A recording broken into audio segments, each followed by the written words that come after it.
Salut à toi, donc si tu es sur cette vidéo, c'est qu'à un moment donné dans ta tête, tu dois avoir l'idée de te dire je souhaite entreprendre mais je ne sais pas quelles sont les différentes étapes, est-ce que c'est vraiment quelque chose qui est fait pour moi? Ce sont des questions que je me suis posées il y a maintenant 7 ans quand j'ai entrepris. Je ne vais pas te dire qu'il y a une recette miracle et que je vais te la donner.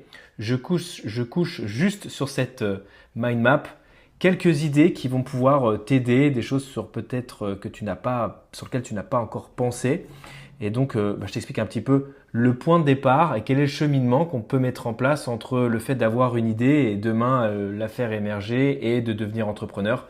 Et je te partagerai aussi quelques retours d'expérience. Ça fait maintenant 7 ans que j'ai entrepris. J'ai un business qui est stable, mais avant d'entreprendre, il a fallu faire le plus difficile, c'est de passer à l'action. Et il y a différentes étapes que j'ai essayé de répertorier, encore une fois, à mon modeste niveau. Donc, je les ai gradués juste ici.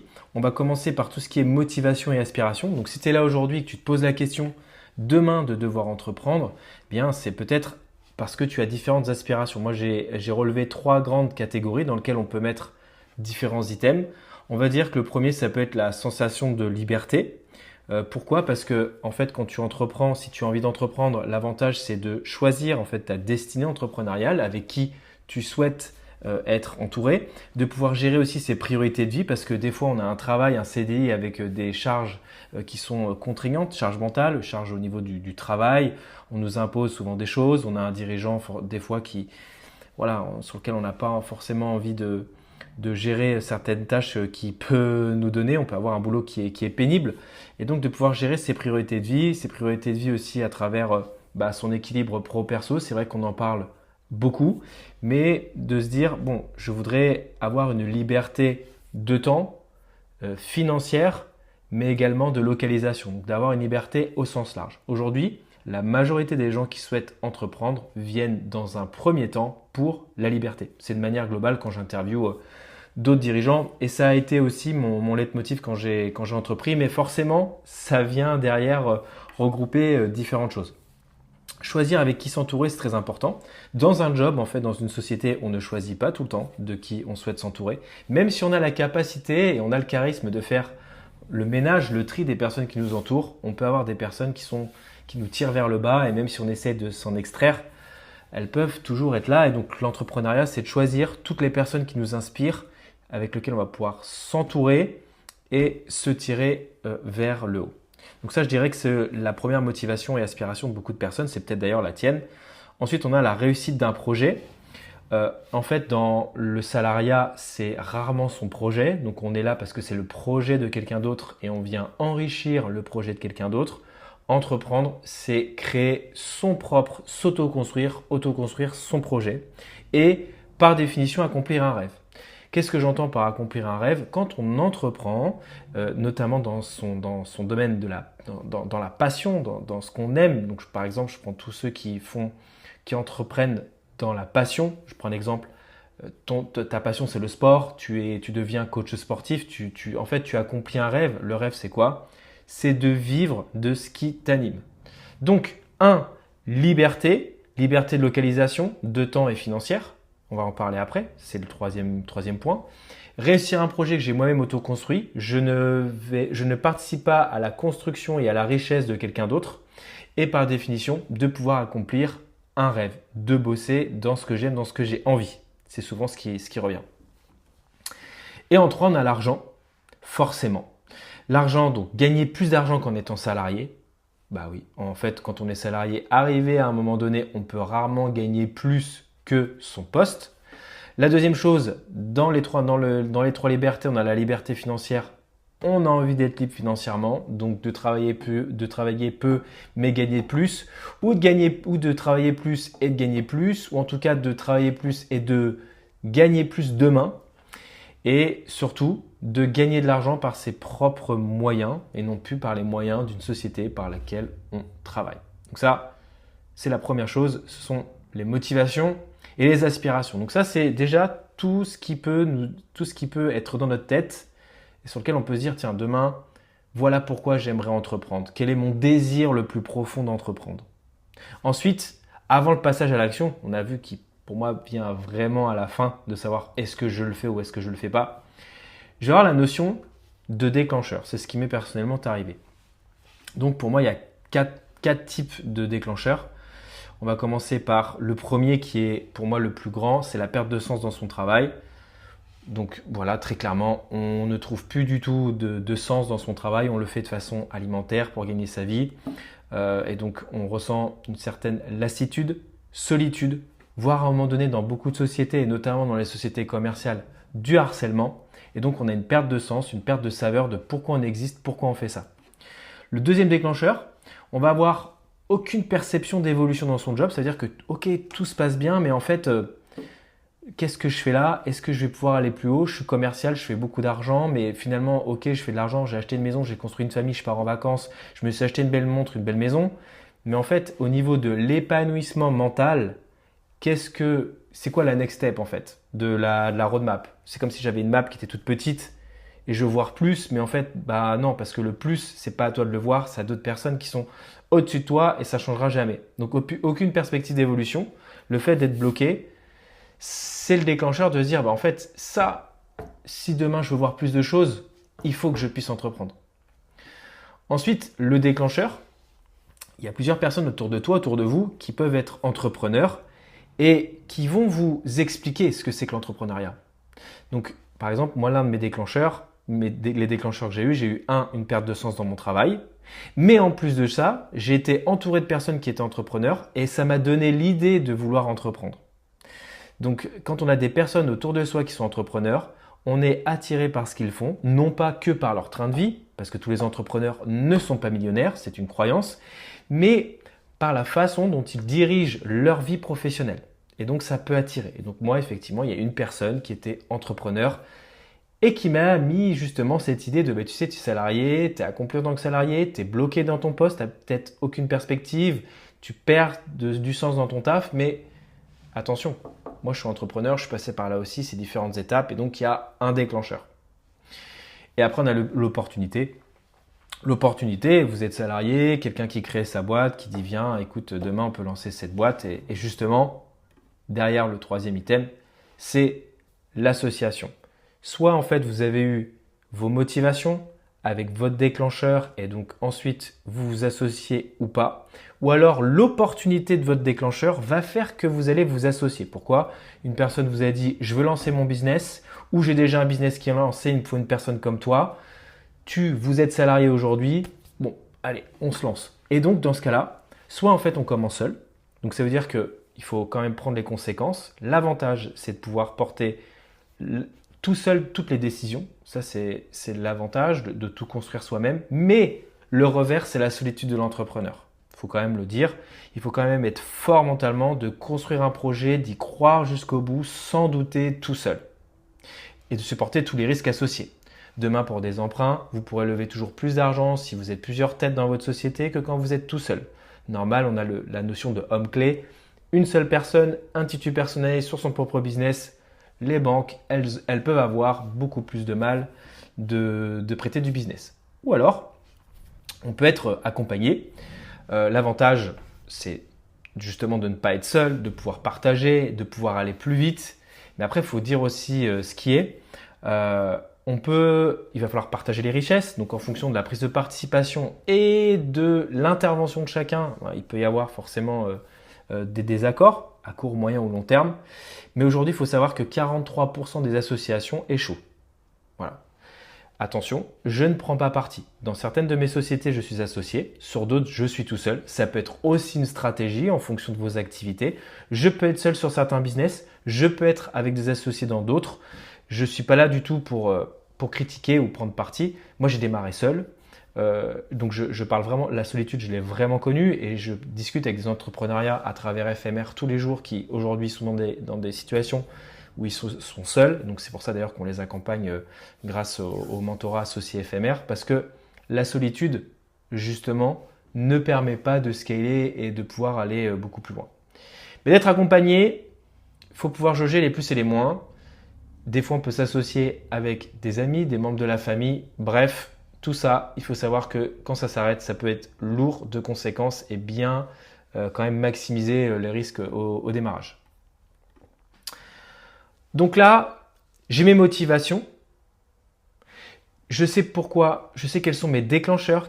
Voilà, je suis plus bien dans mon taf. J'ai des gens qui entreprennent à côté. Je me dis que moi aussi, il faut que j'y aille, seul ou accompagné. Maintenant, j'ai une idée de marché. Ensuite, il faut que je sonde mon marché. Donc ça veut dire que, je prends un exemple, je dis n'importe quoi. Je veux faire de la formation commerciale. Bon, je sais que j'ai des possibilités de former des gens de façon commerciale. Quand je dis je parle de toi, je parle de vous. Qu'est-ce que je fais? Je peux le sonder en étant, alors que j'ai un travail. Mais dans ce cas-là, il faut quand même être fair-play, je ne le fais pas sur mon temps de travail. Je le fais soit le soir, le matin de bonne heure ou sur mon temps off. Je prospecte pour essayer de trouver des personnes qui peuvent être intéressées par ma niche. Donc là, je parle de la formation, mais ça peut être n'importe quoi en fait. Même si je vends, peu importe ce que je vends en fait. Je vends des frigos, je vends des micro-ondes, je vends un nouveau produit, une nouvelle caméra révolutionnaire. Je vais sonder mon marché alors que je suis en poste. Ça permet d'avoir la sécurité de mon emploi. Mais sur mon temps off, je vais sonder le marché et même faire des ventes. En plus, avec un statut d'auto-entrepreneur ou autre. Donc, comment on fait pour valider son marché? En fait, aussi, pour savoir si dans ma niche ou dans ce que je veux faire sur le marché, ça fonctionne, je peux contacter des personnes qui font déjà ça. Moi, je suis en poste, je me pose la question d'eux. Je peux contacter peut-être des futurs concurrents ou en tout cas des gens qui sont proches de futurs concurrents pour déjà savoir, ok, juste en fait, j'aimerais bien me lancer sur votre niche, mais comment ça se passe, etc. Ou en tout cas, essayer de se renseigner. Il y a beaucoup de gens, par exemple, qui me contactent, qui veulent se lancer dans la formation. C'est comme ça que j'ai créé justement Éphémère. Parce que, ok, tu es dans la formation, comment tu as fait, etc. Bon, voilà, à un moment donné, j'en ai fait un business. Mais ces personnes-là, à l'origine, elles se posaient la question de le faire. Et elles m'ont contacté, elles ont contacté quelqu'un, elles ont eu des mises en relation. Donc ça, c'est la possibilité, c'est de pouvoir valider son marché quand on contacte des personnes dans sa niche. Sinon, la meilleure option, c'est d'avoir des bêta-testeurs. Oui, ça veut dire que je vais au démarrage investir des fonds personnels pour avoir des bêta-testeurs qui vont pouvoir justement donner des avis sur ma prestation de service ou sur le produit que je vends de façon gratuite et de valider un marché. Donc, tout simplement, des bêta-testeurs. Donc, si on reprend, j'ai mes motivations, j'ai mon déclencheur, j'y vais seul. Maintenant, je sais sur quoi je veux me lancer. Je veux pas me planter. En fait, le sonder son marché, c'est je veux pas me planter. Je ne veux pas me planter. Donc, pour ne pas me planter, il faut que je sonde le marché. Il faut que je fasse une étude de marché. Vous pouvez faire une étude de marché avec Claude. Il le fait très bien. Sur la concurrence, sur les axes. Est-ce que je dois le faire? Est-ce que je ne dois pas le faire? Écoutez aussi votre instinct. C'est important. Vous pouvez vous lancer sur un marché qui est très concurrentiel. Si votre marché est très concurrentiel, ça veut dire qu'il y a un marché et en fonction du marché, il y a de la place pour tout le monde. Voilà. Perso, je me suis lancé dans la formation commerciale il y a 7 ans, from scratch. C'est un marché ultra concurrentiel, mais grâce à une certaine méthodologie, on arrive à s'en sortir. Ensuite, maintenant que j'ai sondé le marché, que je sais qu'il y a un marché, maintenant c'est quel est le projet? Est-ce que je crée une société? Est-ce que je vais donc créer un business? Ou alors, est-ce que je vais reprendre une société? Eh oui, on n'y pense pas du tout. On parle tout le temps de la création de business. La création de business, très souvent, sur des débuts de business, on bootstrap, donc ça veut dire qu'on investit sur fonds propres, ou alors on peut avoir accès à des levées de fonds, mais sur des business traditionnels, on bootstrap, on va demander de l'emprunt bancaire, on va utiliser de l'argent personnel, on va en parler après sur la couverture financière. Mais vous pouvez reprendre un business. Quand vous reprenez un business, vous avez déjà un business qui tourne avec une antériorité et une banque vous prêtera plus facilement sur une reprise d'activité qui va bien que sur la création d'un business. Donc n'oubliez pas, vous pouvez faire les deux. Vous dites, mais moi je suis à Pôle emploi, mais même avec Pôle emploi, vous pouvez reprendre une société. N'oubliez pas ça les amis, même avec Pôle emploi, vous pouvez reprendre une société si la reprise est cohérente, que vous avez les compétences de reprise d'activité, la banque peut vous suivre, même avec Pôle emploi. En tout cas, je parle pour moi, j'ai entrepris pendant 1 an et au bout d'1 an de Pôle emploi, j'avais 2 ans de Pôle emploi, au bout d'1 an de Pôle emploi, j'ai pu racheter un organisme de formation déjà existant alors que j'avais déjà lancé le mien. Donc vous pouvez très bien le faire. C'est complètement possible. Et d'ailleurs, si je reviens en arrière, est-ce que c'est quelque chose que j'aurais fait plus tôt? Je ne sais pas. Mais je ne pensais pas qu'on pouvait le faire. Donc n'oubliez pas ça. Regardez les sites de reprise d'entreprise qui sont dans votre niche. C'est hyper important. Vous Vous avez plein de sites pour ça. Il y a plein de gens qui accompagnent justement sur la reprise d'activité et la reprise de business.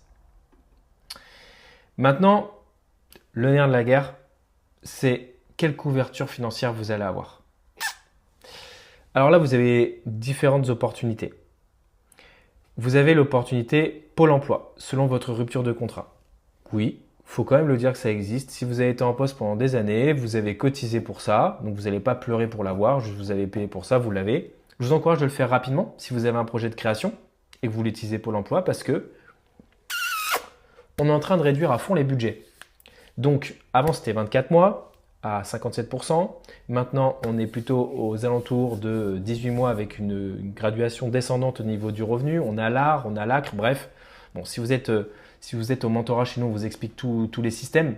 Mais sachez qu'aujourd'hui, vous avez cette possibilité financière d'avoir un petit matelas qui ne sera pas à 100% de ce que vous avez, mais qui vous permettra de vous lancer, qui vous permet d'avoir votre société et de bénéficier d'un fonds de revenus.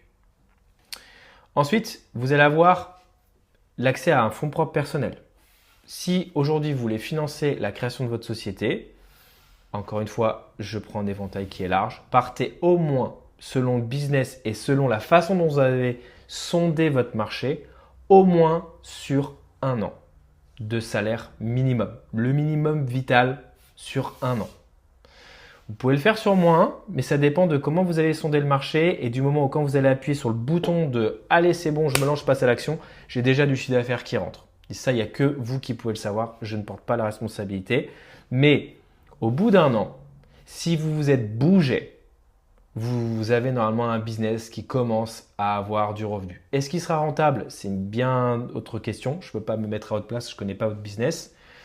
Mais voilà, normalement, on a commencé à emmagasiner des fonds. On ne peut pas commencer à se lancer et si on a zéro sur son compte et pas Pôle emploi, sauf si vous avez bien sondé votre marché juste avant. Donc, tout est lié. Et encore une fois, tout ce que je dis peut être discutable si aujourd'hui vous avez déjà entrepris, que vous voyez cette vidéo. Chacun a sa vision des choses. Indemnité, vous avez une fin de contrat, vous avez 50 ans, 55 ans, votre société se fait racheter, vous vous faites licencier, vous avez aujourd'hui une indemnité de licenciement économique ou autre. Et au lieu de retrouver un travail tout de suite, vous savez que vous pouvez avoir des fonds pour pouvoir entreprendre et créer votre société, ça c'est important.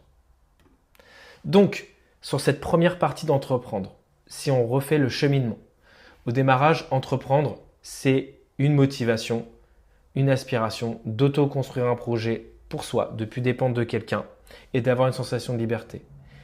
Une fois que j'ai ça, je me dis que je vais passer à l'action parce que je vais avoir des déclencheurs. Je ne parle pas de passer à l'action, de le faire, c'est juste un déclencheur.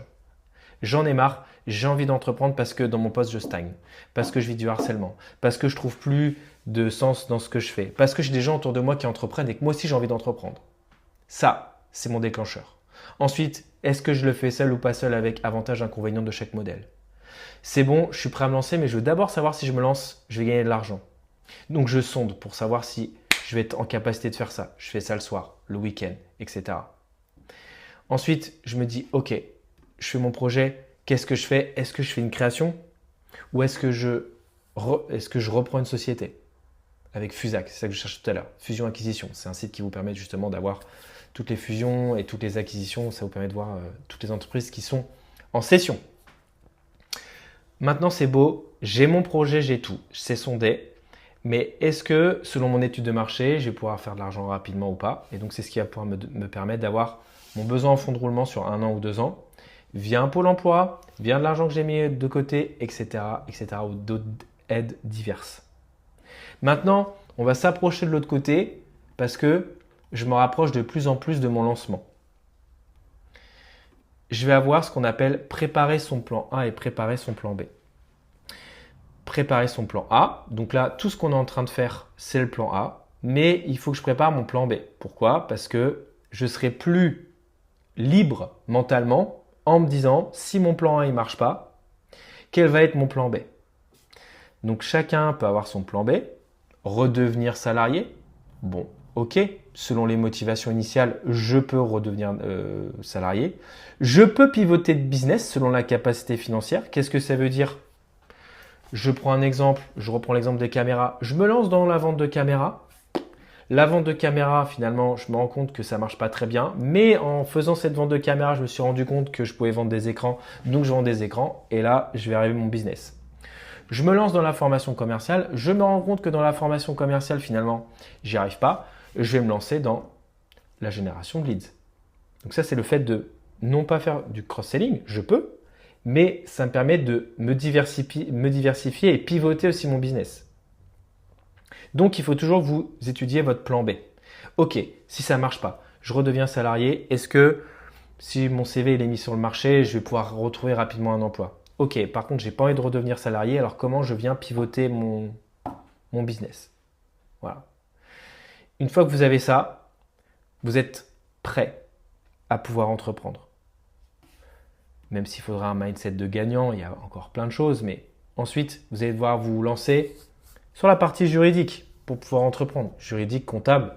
Et donc là, forcément, il faut se faire accompagner pour tout ça par des avocats, par des experts comptables. Quel est le meilleur statut par rapport à votre situation? Moi, je ne peux pas vous conseiller comme ça. Voilà, il faudrait qu'on prenne un rendez-vous pour ça, mais en fonction de votre situation, soit vous vous lancez tout seul, soit vous lancez en SASU, soit vous lancez en auto-entreprise. Ça dépend si vous prenez le pôle emploi, pas le pôle emploi, vous êtes seul, pas seul. Bref, faites-vous accompagner pour ça. En tout cas, choisir sa structure juridique, s'il vous plaît. C'est hyper important à l'aube de l'IA. Vous pouvez avoir beaucoup de choses disponibles avec l'IA et c'est très bien. Mais rien ne vaut un vrai professionnel. Et je ne vous dis pas ça pour moi, je ne suis pas avocat. Je ne suis pas expert comptable. Mais je me suis lancé, il n'y avait pas l'IA. Et je peux vous dire que je ne me verrai pas aujourd'hui me lancer en me disant j'ai juste parlé avec une IA qui m'a fait mes statuts, etc., etc. Lancez-vous avec des professionnels, vous serez beaucoup plus serein. Il y a des fois des subtilités que l'IA n'aura pas et que vous n'aurez pas contextualisé. Donc c'est hyper important. Et puis ensuite, vous avez tous vos projets, etc. Vous avez mis un peu d'argent, mais vous n'êtes pas encore entrepreneur parce qu'il va falloir passer à l'action. Et c'est le plus difficile. Le plus difficile, c'est OK, on a fait tout le cheminement d'avant, mais maintenant, il faut que j'y aille. Donc, vous aurez ce qu'on appelle les obstacles de prévision. Voilà. Vous allez toujours dire que ce n'est pas le bon moment pour entreprendre, que ce sera pas, voilà, les prévisions ne sont pas bonnes. Vous aurez des gens autour de vous qui vont complètement pas comprendre votre choix de la sécurité du salariat, alors que l'entrepreneuriat, c'est une prise de risque énorme. Tout est mesuré et si vous suivez un plan, il y aura toujours des risques. Vous n'êtes jamais arrivé, mais ça ne veut pas dire que vous êtes salarié, que vous êtes aussi garanti de protection et de sécurité. Et puis, vous pouvez avoir un montage de démarrage qui est difficile. Qu'est-ce que c'est qu'un montage de démarrage qui est difficile? Vous vouliez entreprendre avec quelqu'un, ce quelqu'un finalement, il se désiste, donc vous allez entreprendre seul. Donc, c'est tout ce qui va rendre difficile le passage à l'action, mais une fois que vous avez passé à l'action, eh bien ça roule et vous aurez d'autres étapes dans cet entrepreneuriat que je n'évoque pas aujourd'hui, mais qui sont tout aussi riches. Et tout entrepreneur fait une introspection et se dit « Ah, mais comment en fait ça s'est passé différentes étapes quand j'ai entrepris ?» Voici celle pour moi qui caractérise le lancement, le point de départ de l'entrepreneuriat. Chacun le voit comme il le souhaite. Mais si on reprend une chose, j'ai des motivations. Maintenant, il y a un déclencheur qui fait que je veux atteindre et avoir mes motivations. Est-ce que je le fais seul ou pas? Est-ce que si je me lance, ça va vraiment fonctionner? Maintenant, est-ce que je crée ou je reprends une société? Ensuite, niveau pépette, voilà, on pourrait penser que ça, il faut le faire beaucoup plus haut, mais je pense qu'il faut d'abord avoir le sens. Il faut avoir du sens dans ce qu'on fait avant d'avoir de l'argent, en fait. Parce qu'on peut avoir de l'argent, mais derrière, si j'ai pas le sens, je ferai rien. Préparez votre plan A et votre plan B. Faites-vous accompagner par des professionnels au niveau juridique et ensuite passez à l'action. Voilà. J'espère que cette vidéo vous a plu. En tout cas, si vous souhaitez en savoir plus et vous voulez vous lancer et créer en tout cas un organisme de formation, c'est ma spécialité. J'accompagne les gens à créer leurs organismes de formation, de démarrer de zéro, d'avoir un business stable sans dépendre forcément des ads et de l'organique pour se lancer. Si ça vous intéresse, vous allez sur le site internet associé-fmr ou alors vous me contactez directement sur LinkedIn, Paul-Jacques Moreau. Voilà, à très vite les amis.